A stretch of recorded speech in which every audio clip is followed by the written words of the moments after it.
Alright everyone, let's give a very warm welcome to the biggest Scooby Doo connoisseur in the world, FanOfFilms, everybody!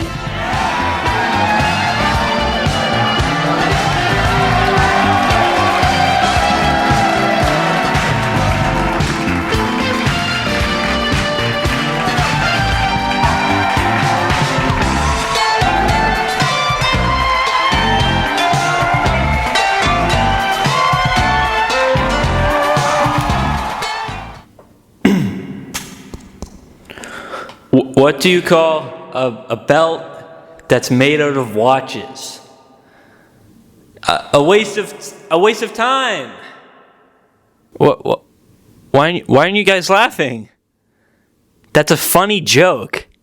What's up, guys? Not feeling the funnies? All right. I guess I'm just gonna have to make you laugh. For a Scooby snack, right? Am I right, guys? Scooby Doo, yeah.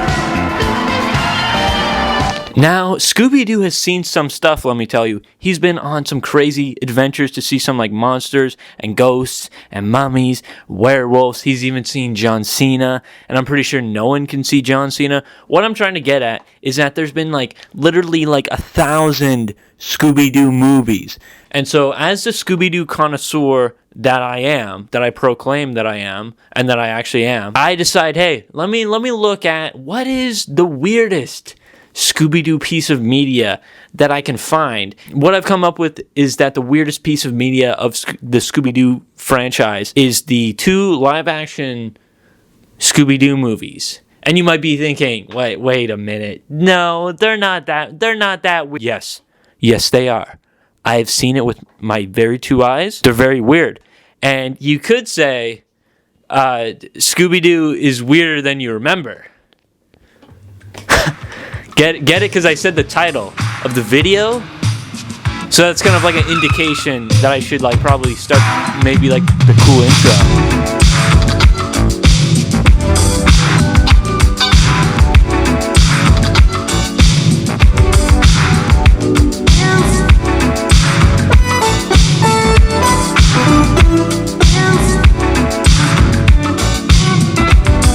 So Scoobert Doobert, released in 2002, starts off with the mystery gang, and they're trying to solve, the case, who this ghost is, and oh wow, the ghost is a creepy, old, lonely man.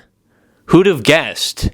Who has so much free time. And what this movie does is that they make the gang some celebrities because they have a devoted fan base. But the fan base is kind of just 12-year-old girls swooning over Fred because he's hot.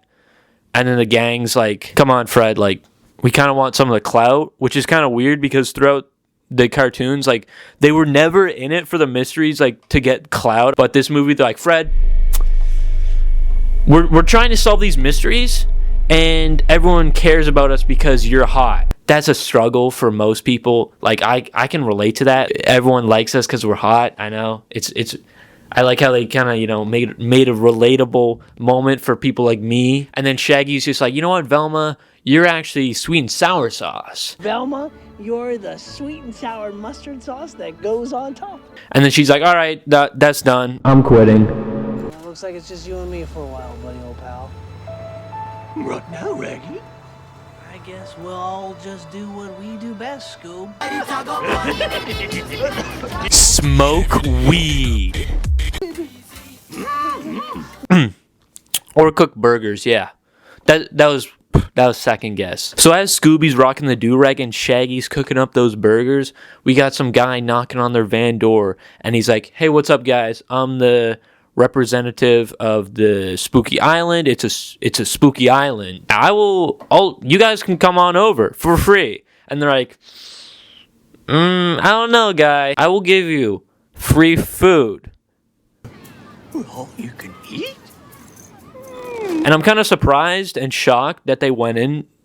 They're like, yeah, this guy is probably the last person I would believe that told me I want a free vacation, because this guy looks like the human equivalent to a weight loss pop-up ad, a telemarketer, and a scam artist, like all in one. And so not only is Shaggy and Scooby going on this flight to Spooky Island, but they got Daphne going in on there. We got Fred and we got Velma. It's been a couple years after they split up, so it's kind of awkward. But what's more awkward is what I'm about to show you. But let me set up the scene. So this scene, as they're all going to the airport, you don't see Scooby Doo, right? And dogs, they're not allowed on planes, and they would have to be in cages. I've never seen Scooby Doo in a cage. Can he fit in a cage? So they dress him up as a grandma, which on itself, that's fine. You know, goofy little moment for the kids. But what is weird is that literally everyone turns around and checks out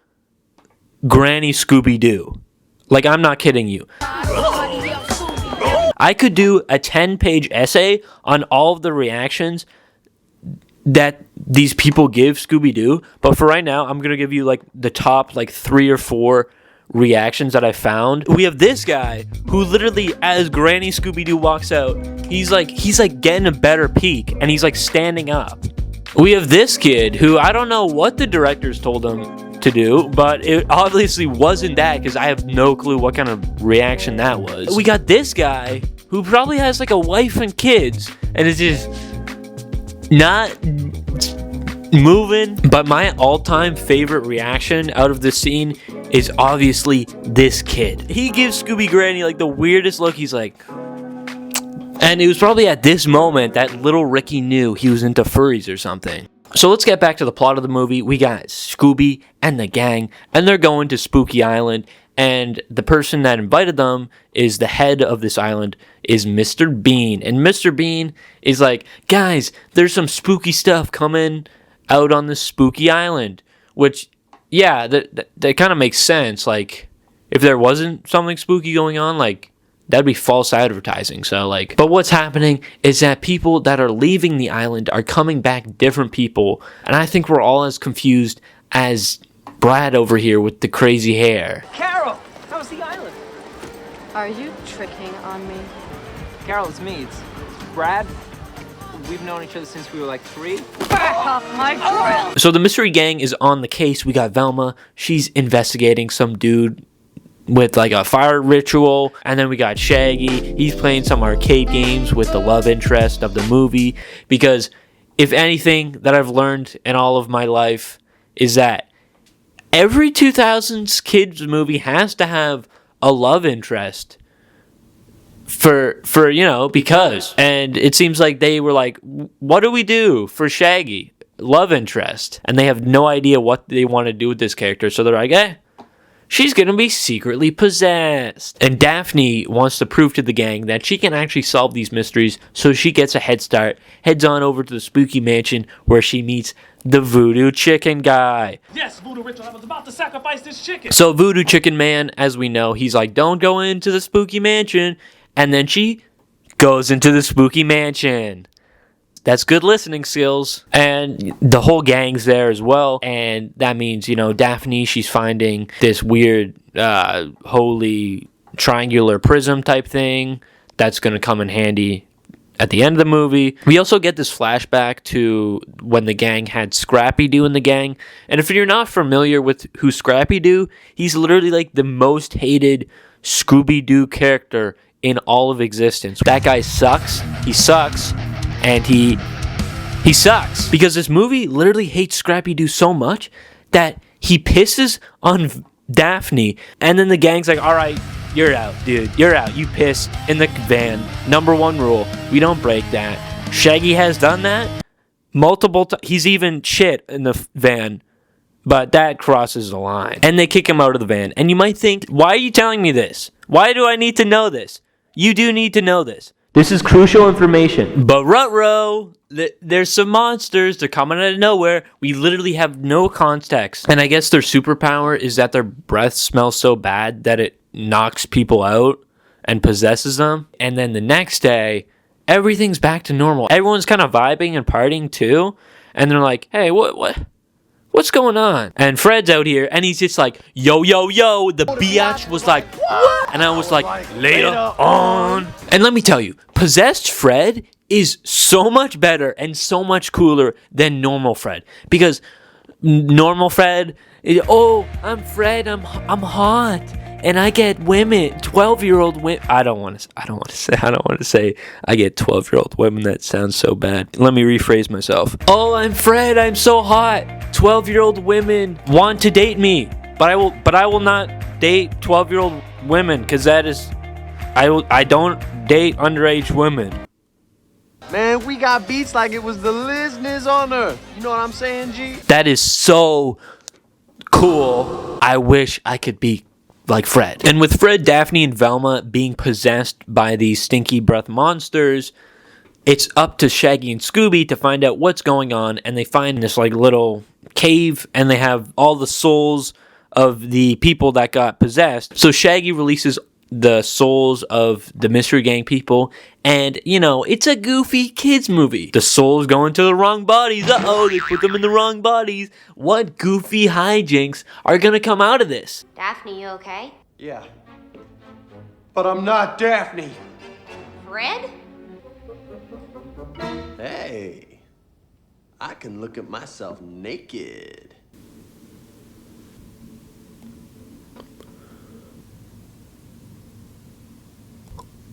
What? Let's just erase that from our memories collectively. Hey, look. It's the voodoo chicken guy.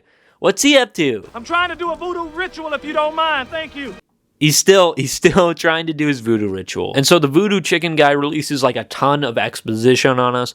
Like we find out that there's like this ceremony ritual thing, Darkocalypse, something weird like that. Mr. Bean is involved on that, and they need the triangular prism comes into it because that's gonna do something, make Mr. Bean strong and powerful, and the only way for that is him to get the soul of like a truly pure thing. So that's why he's grabbing the soul of Scooby Doo, and he kidnapped him. And as I'm explaining this more and more, it just makes less and less sense, honestly. But what's crazy is that they pull like a massive plot twist on us, okay?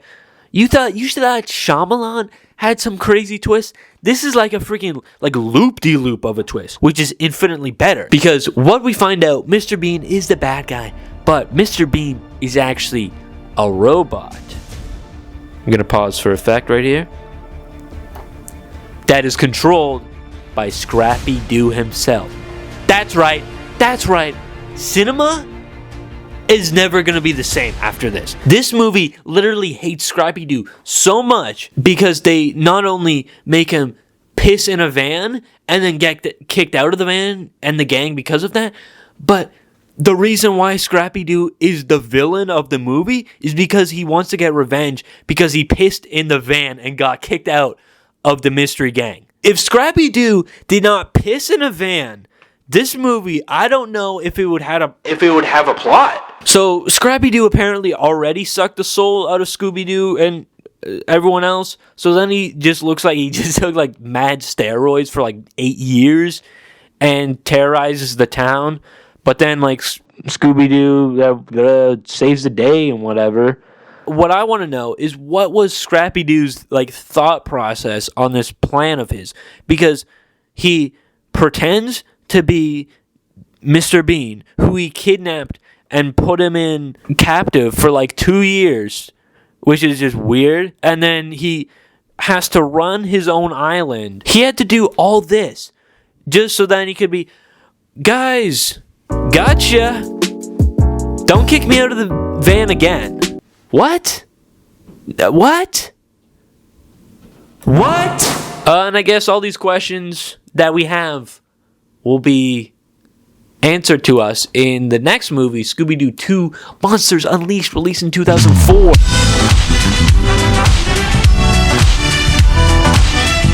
Just kidding.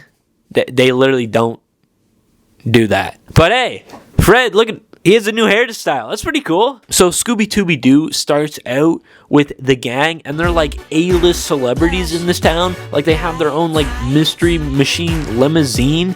That is dope. They literally are going to the grand opening of their own museum, which the museum is literally just like the costumes of the monsters that they caught. And it's like everyone's going crazy. And in these first scenes, we get some new additions to the cast of characters, because we got this snobby reporter who just kind of hates on the gang and makes them look bad throughout the entire movie. Fred Jones, leader of Mystery Incorporated, had this to say. Little old Coolsville can solve its problems without us. And then we got this creepy old man who, like, is just kind of there for a second, and they're like, oh, he's looking kind of scary, guys. He must be the bad guy. No. I have seen literally 14 and a half days worth of Scooby Doo media. I know he's not. You think I'm stupid? He's not the villain. Sorry guys, I was just freaking out because I have literally nothing to do with my life, and I just. But we also got Seth Green in the movie, and Seth Green in this movie is a massive nerd. He talks about nerd stuff. And Velma, as we know, is also a massive nerd. So that automatically means if we canceled everything, put the 2, cross the 2 over to the 1, divide that means that they have to be in love. That's how it works. There's a symposium coming up on the syntactic reasoning in the criminal brain. And in good old Scooby-Doo fashion, there's a mysterious masked man who is just terrorizing the town. And this guy, he has a mask on. He's pretty mysterious. And what's pretty sick is that he like rides a pterodactyl. That's pretty cool. And this movie is basically like the Home Alone 2 of the Scooby-Doo franchise. What I mean by that is it's basically has very similar story beats and has basically like kind of the same plot, which is expected from a Scooby-Doo movie. But they literally just kind of increase the budget, increase the scale, and add more locations. And yep, it's a new movie. So the gang is trying to figure out who this guy is, who is this masked man, and why is he riding a pterodactyl? That is so cool. Where can I get one for myself? And they go to this like evil scientist guy's lab who went to prison because they put him there. And so goofy hijinks happen in the mansion, and Scooby and Shaggy, like I said, they're like, hey, we wanna solve the mystery. And they do that. And the stuff that we get with solely Scooby and Shaggy is probably the most fun and entertaining stuff that we will get out of both of these live action movies, because it's just so much fun. Because Scooby and Shaggy, they try to track down that old creepy dude that I mentioned from before, and he's hanging out at this bar, and this bar is literally like a Scooby-Doo hate club, and you're thinking, how is Scooby-Doo and Shaggy going to get in there? They have like the coolest fits ever. That's what I want to say. And Scooby-Doo has like the coolest moves ever too. Like, do you see this man's moves? This dog's moves? Be myself again. Oh yeah. It's Scooby-Doo! And that's Stu's beatnik best pal, Shaggy Rogers. And the Oscar goes to that guy in Scooby-Doo 2.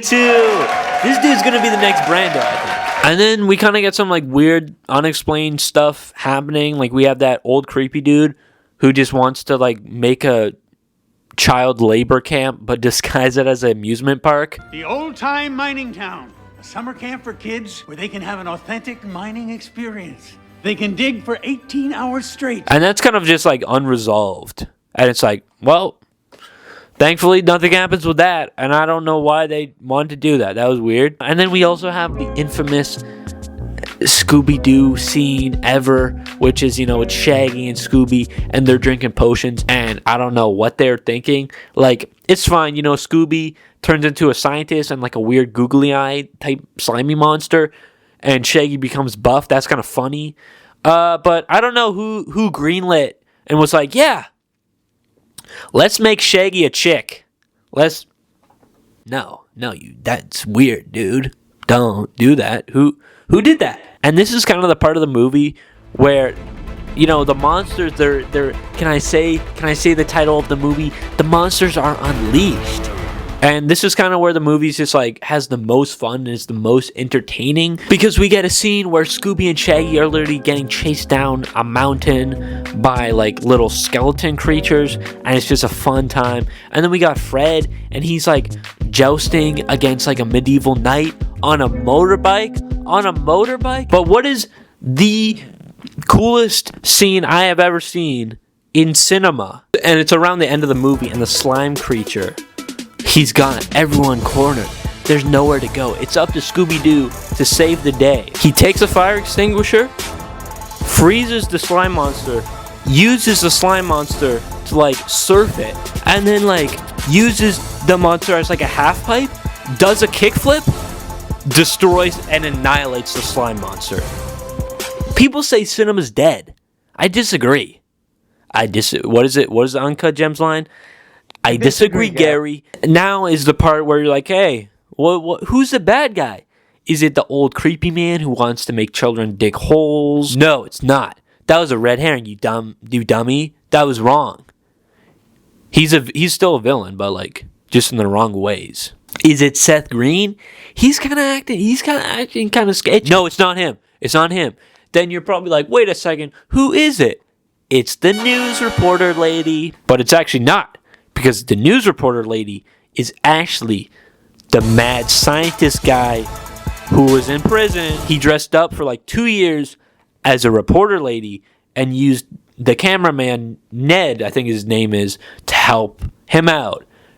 But the thing is that Ned literally has no idea that it was a dude.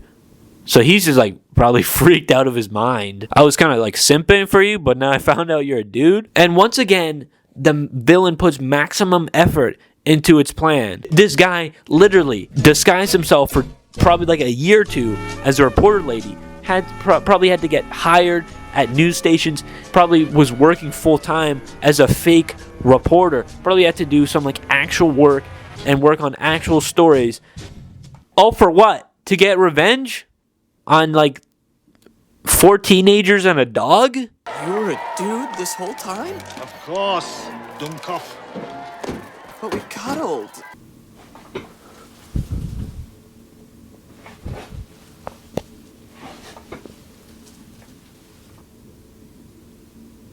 This dude went way too far. Guys, can we get an RIP to Ned's dignity? Because that dude's never recovering.